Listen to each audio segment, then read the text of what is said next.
नमस्कार दोस्तों, उम्मीद करता हूँ सब लोग बहुत बढ़िया होंगे। तो आज एक नई कथा फिर लेके आया हूँ। आज की कथा है सांपों की जन्म कथा। मैंने जो पिछली कथा सुनाई थी, मैंने पिछली कथा में बताया था, अंत करते करते मैंने बताया था कि अगली कथा सांपों की जन्म कथा होगी। जिन लोगों ने मेरा पिछला वीडियो नहीं देखा है वो पिछला वीडियो देख लें। मैं लिंक डिस्क्रिप्शन में मैं कह नहीं पाता हूँ, लिंक मैं डिस्क्रिप्शन में दे दूंगा। ठीक है, वहां पे जाके आप देख लीजिएगा। ये वीडियो देखने के बाद वो वीडियो भी देख लीजिए, पूरी कथा समझ में आ जाएगी। हम सबकी जिज्ञासा रहती है कि आखिर भाई सांपों का जन्म कब हुआ। गरुड़ देव के बारे में भी हमने सुना है, बहुत सी बातें सुनी है गरुड़ देव के बारे में। जैसे गरुड़ देव यही अपने चील बाज गिद्ध ये एक ही प्रजाति के तो हैं सब। तो जो हमारे श्री कृष्ण भगवान के वाहन थे गरुड़ देव जी, उनका भी जन्म सांपों के साथ ही हुआ था। गरुड़ देव और सांप ये दोनों लोग साथ ही साथ जन्मे थे। तो ये पूरी कथा आज मैं कहने वाला हूँ, तो ध्यान लगा के सुनिए मित्रों। और कथा पसंद आए तो लाइक जरूर कीजिए और शेयर भी कर दीजिए। सतयुग में दक्ष प्रजापति की 2 कन्याएं, वैसे उनकी कन्याएं तो 37-35 थी ऐसी कुछ, लेकिन उनकी 2 कन्याएं कद्रू और विनिता। कद्रू और विनिता 2 सगी बहनें थीं। तो कद्रू और विनिता की शादी महर्षि कश्यप जी के साथ हुई थी। एक बार महर्षि कश्यप अपनी दोनों पत्नियों से बहुत खुश होकर बोले कि आप दोनों मुझसे कुछ वरदान मांग लीजिए। तो कद्रू ने कश्यप जी से कहा कि महाराज, अगर आप हमारी सेवा से बहुत प्रसन्न हैं तो मुझे बहुत तेजवान, बहुत बलवान 1000 नागपुत्र मेरे पैदा हो, 1000 नागपुत्र मुझे हो। ये वरदान मांगा कद्रू ने।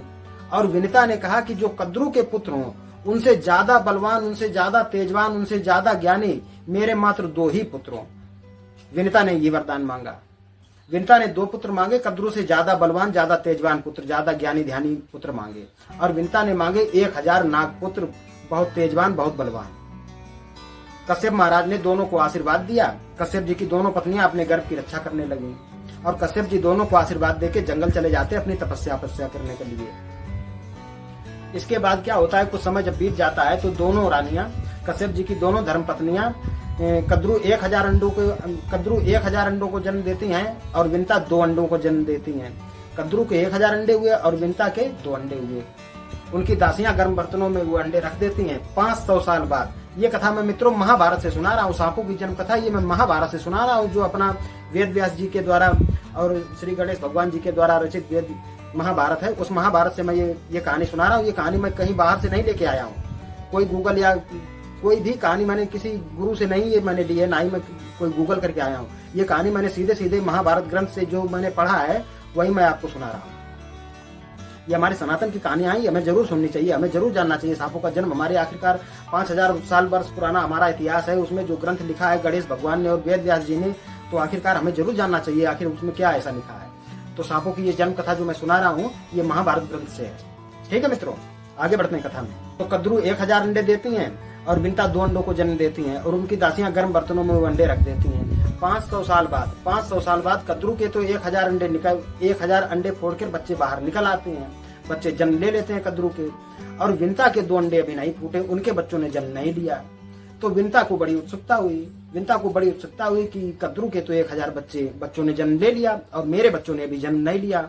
तो विनिता ने क्या किया, एक अंडा अपना फोड़ दिया। तो उसमें क्या देखा, अंडे में बच्चे का ऊपर वाला आधा शरीर बन गया था और आधा शरीर अभी निचला जो भाग था वो भी कच्चा था। तो उस बच्चे ने क्रोधित होकर अपनी माता विनिता को श्राप दे दिया कि हे माता, तूने लोभवश मुझे मेरा आधा शरीर ही बाहर निकाल लिया, मुझे अंग विहीन कर दिया, छिन्न भिन्न कर दिए मेरे अंग। इसलिए मैं तुझे श्राप देता हूँ कि तू अपनी सौत की ही दासी बनकर रहेगी 500 वर्षों तक। और अगर तूने ये दूसरा अंडा भी उत्सुकता पूर्वक न फोड़ डाला, पूरा समय दिया इसे, तो इससे जो बच्चा जन्म लेगा वही तुझे इस श्राप से मुक्त करेगा। ऐसा उस बच्चे ने श्राप दे दिया अपनी माता विनिता को। ऐसा श्राप देकर वो बच्चा आकाश में उड़ जाता है और वो आकाश में जाकर सूर्य देव का सारथी बन जाता है और उस बच्चे का नाम पड़ता है अरुण। सुबह जो सूर्य निकलने से जो पहले जो आकाश में लालिमा छा जाती है, ये उसी अरुण की लालिमा होती है। सूर्योदय होने से पहले अरुणोदय होता है, अरुणोदय, और उसका नाम था अरुण। वो अरुणोदय वो अरुण देव की ही लालिमा होती है। और इसके बाद वो लालिमा छट जाती है, फिर सूर्यदेव निकल आते हैं। जब सूर्यदेव निकलने लगते हैं, जब उनकी हल्की हल्की झलकी हमें दिखाई देने लगती है, तो हम कहते हैं सूर्योदय हो रहा है। कि एक बार कद्रू और विनिता दोनों बहनें आप घूम रही थी, मिलजुल के आपस में विचरण कर रही थी। तो उन्होंने क्या देखा, दूर से देखा एक बहुत बढ़िया, बहुत सुंदर घोड़ा, एक बड़ा दिव्य घोड़ा उन्होंने देखा। और वो घोड़ा अमृत मंथन में निकला था। उस घोड़े का नाम था उच्चैश्रवा अश्व। वो बड़ा दिव्य, बड़ा सुंदर चांदी के रंग का एकदम चमक रहा था। दूर से देखा दोनों बहनों ने। तो कद्रू ने विंता से कहा कि बहन, ये घोड़ा बहुत सुंदर दिखाई देता है, पता नहीं किस रंग का है, तुम इसे किस रंग का समझती हो? तो विंता ने कहा कि बहन, ये जरूर सफेद रंग का घोड़ा है। तो कद्रू ने कहा कि चलो अच्छा ठीक है, इस विषय में हम बाजी लगाते हैं, शर्त लगाते हैं। कद्रू ने विंता से कहा कि इस विषय में हम शर्त लगाते हैं। कद्रू ने कहा कि घोड़ा जरूर सफेद है, लेकिन इसकी पूंछ काली है। कद्रू ने कहा जिनके 1000 नागपुत्र थे। कद्रू ने कहा विंता से कि ये पूरा घोड़ा तो जरूर सफेद है, लेकिन इसकी पूंछ काली है। तो विंता ने कहा कि नहीं, ये पूरे का पूरा घोड़ा सफेद है। तो उन्होंने कहा ठीक है, चलो हम इस विषय में शर्त लगाते हैं। अगर इस घोड़े की पूंछ काली हुई, घोड़ा पूरा सफेद हुआ और पूंछ अगर काली हुई, तो तुम मेरी दासी बन के रहोगी। कद्रू ने विंता से कहा कि अगर पूंछ काली हुई तो तुम मेरी दासी बन के रहोगी, और अगर पूरा घोड़ा सफेद हुआ, पूंछ भी सफेद हुई, तो मैं तुम्हारी दासी बन के रहूंगी। कद्रू ने विंता से कहा। विंता ने कहा ठीक है, ऐसा ही करती हैं। उस दिन दोनों शर्त आपस में लगा के चली जाती हैं घर। तो कद्रू क्या कहती हैं अपने नागपुत्रों से, 1000 नागपुत्रों से कद्रू कहती हैं घर में आकर एकांत में कि देखो, तुम बाल बनकर उस घोड़े की पूंछ से लिपट जाओ जाके, ताकि उसकी पूंछ काली जान पड़ने लगे और मुझे विंता की दासी न बनना पड़े। तो कुछ सर्प उसमें ईमानदार होते हैं, वो कहते हैं माता ये तो बेईमानी है, तो हम नहीं ऐसा काम करेंगे, हम नहीं बाल बनकर लिपटेंगे जाके। तो जो उसके पुत्र मना कर देते हैं, जो कद्रू के नाग पुत्र मना कर देते हैं कि हम नहीं घोड़े की पूंछ से बाल बनकर लिपटेंगे जाके, उन्हें वो श्राप दे देती है कि आगे चलकर जन्मेजय एक सर्प यज्ञ करवाएंगे, उस सर्प यज्ञ में तुम सब जलकर भस्म हो जाओगे, ऐसा श्राप दे देती है। तो और जो पुत्र थे वो डर जाते हैं, तो कहते हैं ऐसा करो कि घोड़े की पूंछ से बाल बनकर लिपट जाओ चल के, नहीं तो माता हमसे नाराज हो जाएगी और हमें भी श्राप दे देगी और अग्नि में जलकर हमें भी भस्म होना पड़ेगा। तो उसके नागपुत्र ऐसा ही करते हैं, वो जाके काले बाल बनकर घोड़े की पूंछ से लिपट जाते हैं जाके। और इधर जब दूसरे दिन कद्रू और बिंता दोनों लोग घोड़े को देखने जाती हैं, तो क्या देखते हैं कि घोड़े की पूंछ तो काली और पूरा घोड़ा सफेद है। बिंता को कद्रू की दासी बन जाना पड़ता है। बिंता दासत्व भाव स्वीकार कर लेती है, कद्रू का दासी बनकर रहने लगती हैं। इधर समय गुजरने लगता है धीरे धीरे। तो बिंता का जो एक अंडा बचा था, उस अंडे से बच्चा अंडा अपने आप ही फोड़कर जन्म ले लेता है। उसमें जन्म लेते हैं गरुड़ देव जी, पक्षीराज गरुड़, जो भगवान कृष्ण के वाहन हुए, वो जन्म लेते हैं। और वो जन्म लेते ही आकाश में बहुत ऊंचे उड़ जाते हैं और बहुत भारी भरकम शरीर, हिमालय के बराबर, जो हमारे ग्रंथ में लिखा है, महाभारत में लिखा है, उसमें लिखा है हिमालय जैसा शरीर गरुड़ देव का, और सूर्य के समान तेज, हजारों सूर्य के बराबर तेज, उनमें इतने तेज चमक रहे थे, और बिजली जैसी उनकी आंखें के उड़ने से पर्वत और पेड़ वृक्ष सब थर्राने लगे, बहुत तेज पृथ्वी कांपने लगी जब वो इतनी तेज उड़ चले। तो आपस में देवता बातें करने लगे कि ये सूर्य देव बढ़ रहे हैं, सूर्य देव अपना आकार बढ़ा रहे हैं, ये क्या हमें जलाकर भस्म कर डालना चाहते हैं। देवतागण आपस में सूर्य देव की स्तुति करने लगे। तो सूर्य देव प्रकट हुए। सूर्य देव ने कहा कि हे देवतागण, आप घबराए नहीं, ये मेरा शरीर नहीं है, ये बिंतानंदर गरुड़ देव जी हैं जो आकाश में विचरण कर रहे हैं, इनकी स्तुति कीजिए, ये अपना शरीर छोटा कर लेंगे। और ये राक्षसों के विनाशक हैं, सर्पों के भक्षक हैं और देवताओं के हितैषी हैं गरुड़ देव जी। तो फिर सभी देवताओं ने गरुड़ देव की स्तुति की, प्रार्थना की। फिर गरुड़ देव जी ने कहा कि हे देवतागण, आप घबराइए नहीं, मैं अपना शरीर छोटा कर लेता हूँ, अपना तेज कम कर लेता हूँ। फिर उन्होंने अपना तेज कम कर लिया, शरीर छोटा कर लिया। देवता सुखी होकर अपने घर लौट गए। सर्पों की माता कद्रू बिंता से कहती हैं कि हे बिंता, आप मुझे समंदर के अंदर एक बहुत ही रमणीय स्थान है, बड़ा घूमने लायक, बड़ी अच्छी जगह है, बड़ी घूमने लायक अच्छी जगह है, वहां हमें ले चलो। अपने पुत्र से कहो वो हमें वहां ले चले। तो बिंता ने अपने पुत्र गरुड़ देव से कहा कि इन सर्पों को और सर्पों की माता को एक समंदर में बड़ा रमणीय स्थान है, वहां ये घूमना चाहते हैं, वहां ले चलो। तो गरुड़ देव ने सभी सर्पों को अपने कंधे पे बिठाया, पंखों के ऊपर बिठाया और उड़ चले बड़े तेज आकाश में। आकाश में उड़ते उड़ते बहुत ऊंचे उड़ रहे थे गरुड़ देव जी। तो मारे धूप के, मारे गर्मी के, सभी सर्प बेहोश होने लगे। तो जब सर्प बेहोश होने लगे तो कद्रू और बिंता ने इंद्रदेव की प्रार्थना की। तो इंद्रदेव ने बढ़िया बारिश की, सभी सर्प एकदम जिंदा हो गए। फिर गरुड़ देव ने सभी सर्पों को घुमाया। सर्पों ने कहा कि हमें, तुमने तो उड़ते उड़ते बहुत अच्छी अच्छी जगह देखी होंगी, वहां हमें ले चलो, अब किसी दूसरे स्थान पर ले चलो, वहां हम घूमना चाहते हैं। तो गरुड़ देव जी को बड़ी शंका हुई कि आखिरकार हम इनका कहना मान क्यों रहे हैं, इनकी हर बात हमें क्यों माननी पड़ती है। तो उन्होंने अपनी माता जी से पूछा। गरुड़ देव ने अपनी माता बिंता से पूछा कि हे माता, हमें इन सर्पों की आज्ञा क्यों माननी पड़ती है, मैं इनकी बात क्यों मानूं। तो बिंता ने बताया कि पुत्र, कद्रू ने मेरे साथ छल करके मुझे अपनी दासी बना लिया है, मैं इसकी दासी हूँ और मुझे इसकी हर एक बात माननी पड़ती है। गरुड़ देव ने सर्पों से कहा कि हे सर्पगण, मैं आपके लिए ऐसा कौन सा काम कर दूं, ऐसा कौन सा उपकार कर दूं, ऐसी कौन सी चीज ला दूं, किस बात का पता लगा दूं जिससे मैं और मेरी माता आपके दासी भाव से छूट जाए। तो उन सर्पों ने कहा कि हे गरुड़ देव, अगर आप अपने पराक्रम से हमें अमृत लाकर दे दो तो हम आपको और आपकी माता को दासी भाव से मुक्त कर देंगे। अमृत मांगा गरुड़ देव जी से सर्पों ने कि हमें अमृत लाकर दो तो हम आपको दासी भाव से छोड़ देंगे। तो गरुड़ देव ने कहा ठीक है, मैं आपको अमृत लाकर दूंगा और इसके बाद आप मुझे और मेरी माता को दासी भाव से मुक्त कर देंगे। सर्पों ने कहा ठीक है, आप हमें अमृत लाकर दो, हम आपको दासी भाव से मुक्त कर देंगे। तो गरुड़ देव ने अपनी माता जी के पास माता जी से पूछा कि हे माता, मैं अमृत लाने जा रहा हूँ, तो मैं रास्ते में खाऊंगा पीऊंगा क्या? तो उनकी माता ने कहा कि रास्ते में एक निषादों की बस्ती पड़ेगी, उन निषादों को खाकर तुम अपना पेट भर लेना और फिर तुम अमृत ले आना। लेकिन उनकी माता ने कहा किसी ब्राह्मण को नहीं खाना, ब्राह्मण सबके लिए पूजनीय होता है। गरुड़ देव जी वहां से उड़ चले, बहुत ऊपर आकाश में उड़ चले और वहां एक निषादों की बस्ती थी कहीं आसपास, उसे खाकर वो और आगे बढ़े तो अपने पिताजी से उन्होंने मुलाकात की। अपने पिताजी ऋषि कश्यप जी से मुलाकात की गरुड़ देव जी ने, और गरुड़ देव जी ने कहा अपने पिताजी से कि पिताजी, मैं माता को दासी भाव से छुड़ाने के लिए अमृत लाने जा रहा हूँ सर्पों की कहने के अनुसार, और रास्ते में मुझे भूख लगी, मैंने निषादों की बस्ती को खा लिया, लेकिन उससे मेरा पेट नहीं भरा। अब आप मुझे कुछ बताइए ताकि मैं कुछ खाकर अमृत ला सकूं। तो महर्षि कश्यप ने बताया कि पुत्र, ये आगे एक सरोवर मिलेगा, एक तालाब मिलेगा, उस तालाब में एक कछुआ और एक हाथी रहते हैं। वो पिछले जन्म के भाई भाई थे, लेकिन वो पिछले जन्म में भी आपस में लड़ते झगड़ते रहते थे और इस जन्म में भी लड़ते झगड़ते रहते हैं। तुम उन दोनों को खा लो और उन्हें खाकर तुम अमृत ले आओ।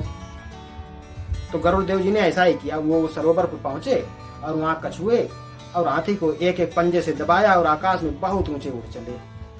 लेकिन वो कछुआ और हाथी बहुत भारी भरकम के शरीर के थे दोनों, तो उन्हें कहीं ऐसी कोई जगह नहीं मिल रही थी जहां पे बैठ के गरुड़ देव जी उन्हें खा सके। तो आगे चलकर एक बहुत बड़ा एक कोई वृक्ष दिखाई दिया गरुड़ देव जी को। तो उसकी बहुत हैवी कई योजन लंबी चौड़ी शाखा थी डाल पर। तो गरुड़ देव जी ने सोचा कि मैं इस शाखा पर बैठ जाता हूँ और इन्हें कछुए और हाथी को खा लेता हूँ। तो गरुड़ देव जी जैसे ही उस शाखा पर बैठे, वो शाखा तो एकदम चरचरा के टूट पड़ी। तो जब टूटने लगी शाखा तो गरुड़ देव जी ने देखा कि उस शाखा में कुछ बाल खिल्ले ऋषि उल्टे लटके तपस्या कर रहे हैं। 7 और 9 कुछ ऐसे ऋषि थे, वो उल्टे लटके शाखा में तपस्या कर रहे हैं। तो गरुड़ देव ने देखा तो झपट के चोट से शाखा पकड़ ली। तब वो जाके ऋषि बचे और चोंच में वो शाखा दबाए और दोनों पंजों में, एक पंजे में हाथी और कछुआ लिए उड़ रहे हैं। उन्हें कहीं जगह ही नहीं मिल रही बैठने के लिए गरुड़ देव जी को। तो जब काफी देर गरुड़ देव जी उड़ते रहे, कहीं जगह नहीं मिली, तो अपने पिताजी के पास पहुंचे। फिर उनके पिताजी ने गरुड़ देव जी से कहा कि बेटा, कोई उल्टा सीधा काम न कर बैठना, ये ऋषिगण तुम्हें श्राप भी दे सकते हैं और जलाकर भस्म भी कर सकते हैं। तो फिर उनके पिताजी ने और गरुड़ देव जी ने उन ऋषियों की स्तुति की, उनकी प्रार्थना की और उनसे कहा कि हे ऋषिगण, आप अपना स्थान तपस्या के लिए कोई दूसरा चुने और ये शाखा टूट चुकी है, इससे आप नीचे गिर सकते हैं। फिर वो ऋषिगण उनकी बात मान गए, उन्होंने वो शाखा छोड़ दी और तपस्या के लिए दूसरा स्थान अपना चुन लिया, वहां चले गए वो।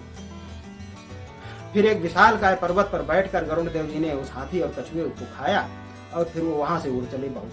फिर वो वहां से उड़े इंद्रलोक के लिए। इंद्रलोक में अमृत था, वो इंद्रलोक के लिए चल दिए गरुड़ देव जी। तो इंद्रलोक की तरफ जब बढ़ने लगे, भारी भरकम शरीर था गरुड़ देव जी, बड़े बड़े वेग से, बड़ी तेजी से उड़ रहे थे, एकदम बुलेट ट्रेन की तरह चल रहे थे। बुलेट ट्रेन से ज्यादा मन की गति से चल रहे थे गरुड़ देव जी। तो जब इंद्रदेव ने देखा कि कोई बड़ी तेज चला आ रहा है इंद्रलोक की तरफ, तो इंद्रदेव जी घबराए, ऐसा कौन है कि जो इंद्रलोक की तरफ इतनी तेज बढ़ा चला आ रहा है। तो बृहस्पति जी ने बताया इंद्रदेव को कि ये विनतानंदर गरुड़ जी हैं और ये अमृत लेने आ रहे हैं। तो इंद्र घबरा गए। इंद्र ने कहा, अरे अमृत लेने आ रहे हैं? और बृहस्पति जी ने कहा कि इनमें इतना पराक्रम और इतना बल है कि ये अमृत ले जा सकते हैं, इनमें इतनी शक्ति है कि ये आपके इंद्रलोक से अमृत ले जाएंगे। तो इंद्र ने तुरंत अमृत के जो रक्षक थे वहां रक्षक बढ़ा दिए, पहरेदार और बढ़ा दिए और सबको सचेत कर दिया कि गरुड़ देव जी अमृत ले जाने ना पाए यहाँ किसी भी तरीके से।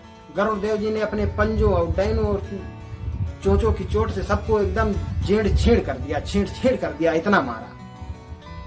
और पंखों से इतनी धूल उड़ाई, इतनी तेज पंख चला, इतनी धूल उड़ाई कि सबकी आंखों में इतनी धूल झोंक दी, सबको एकदम दिखाई सुनाई, सब दिखना ही बंद हो गया एकदम। लोग तितर बितर हो गए, भाग गए। और फिर वो अमृत के पास पहुंच गए गरुड़ देव जी। डाला, फिर वहां देखे 2 सर्प लगे, बड़े विषैले सर्प। उनकी लपलपाती जीभ और उनकी आंखों से ही ये मालूम पड़ रहा था कि इनकी आंखों से ही जहर निकल रहा है। इतने भयंकर 2 सर्प। लेकिन गरुड़ देव जी के सामने नहीं वो टिक सके दोनों सर्प। गरुड़ देव जी ने उन सर्पों को एकदम चोंच और पंजों की चोट से घायल कर दिया, जेड़ छीड़ कर दिया उन सर्पों को भी। और वहां से अमृत लेके बड़ी तेज उड़ पड़े। अमृत ले आए, निकल आए वहां से अमृत लेके गरुड़देव जी। फिर जब गरुड़देव जी अमृत लेकर निकल आए तो आगे आकर रास्ते में इंद्रदेव जी ने उनके सामने हाथ जोड़े और कहा, हे पक्षीराज, आप कौन हैं जिनमें इतना पराक्रम है? आप अपने बल के बारे में भी हमें कुछ बताइए और मेरी मित्रता स्वीकार कीजिए, और अगर इस अमृत की आपको जरूरत ना हो तो ये मुझे वापस कर दीजिए। तो गरुड़देव जी ने कहा, देखो अमृत की मुझे आवश्यकता है, ये मैं ले जा रहा हूँ किसी अच्छे कार्य के लिए, और इसे मैं सिर्फ ले जा रहा हूँ, मैं इसे पिलाना किसी को नहीं चाहता हूँ। मैं ये अमृत जहाँ कहीं भी ये कलश रखूं वहां से आप उठा लाइए। इंद्रदेव जी से ये कहा गरुड़देव जी ने। और फिर गरुड़देव जी ने कहा, पराक्रम के बारे में मैं क्या ही बताऊं, अपने मुंह अपनी बड़ाई ज्यादा अच्छी नहीं लगती पराक्रम के माले। और फिर बोले कि अगर आप मित्रता के हिसाब से पूछ रहे हैं तो मित्र के नाते मैं आपको बताता हूँ कि ये जितनी भी पृथ्वी है, ये पूरा भार और इस पे रहने वाले पशु पक्षी वन विहार क्रम के, गरुड़देव जी ने बताया मेरे अंदर इतना बल है कि मैं पूरी पृथ्वी उठा लूं, मैं सिर्फ एक पंख पे उठाकर और बड़े आराम से उठ सकता हूँ। इंद्रदेव जी ने कहा कि 16 आने आपकी बात सत्य है, और उनकी मित्रता स्वीकार की। और गरुड़देव जी अमृत का कलश लेकर वहां से चल दिए। अमृत का कलश जब वहां से लेके चल दिए तो रास्ते में उन्हें श्री कृष्ण भगवान विष्णु भगवान जी के दर्शन होते हैं। विष्णु भगवान जी के इसलिए दर्शन होते हैं, विष्णु भगवान जी देखते हैं कि गरुड़देव जी अमृत लिए जरूर जा रहे हैं, लेकिन इनके अंदर पीने की कोई लालसा नहीं है। अमृत पीने की कोई लालसा नहीं है, गरुड़देव जी के अंदर कोई लालच नहीं था गरुड़देव जी को कि मैं वो स्वयं अमृत पी। इस बात से प्रसन्न होकर श्री नारायण हरि ने उन्हें दर्शन दिए और उनसे कहा गरुड़देव जी से कि आप मुझसे कोई वरदान मांग लीजिए। तो गरुड़देव जी ने कहा कि हे प्रभु, मैं बिना अमृत पिए ही अमर हो जाऊं। विष्णु भगवान जी से गरुड़देव जी ने कहा कि प्रभु, मैं बिना अमृत पिए ही अमर हो जाऊं। विष्णु भगवान ने कहा तथा। फिर गरुड़देव जी ने विष्णु भगवान जी से कहा कि मैं भी आपसे बहुत प्रसन्न हूँ, आप भी मुझसे कोई वरदान मांग लीजिए। तब विष्णु भगवान ने कहा था कि आप मेरे वाहन बन जाइए। इस तरीके से श्री कृष्ण भगवान के वाहन बने गरुड़देव। फिर गरुड़देव जी वहां से अमृत लेकर चल देते हैं। अमृत लेकर आते हैं सर्पों के पास। सर्पों के पास आते हैं और कहते हैं, देखो मैं अमृत ले आया हूँ इंद्रलोक से, और अब आप मुझे और मेरी माता को दासी भाव से मुक्त कीजिए। सर्प कहते हैं, हाँ ठीक है, आप अमृत ले आए, अब आप और आपकी माता दासी भाव से बिल्कुल मुक्त हैं, आप जा सकते हैं।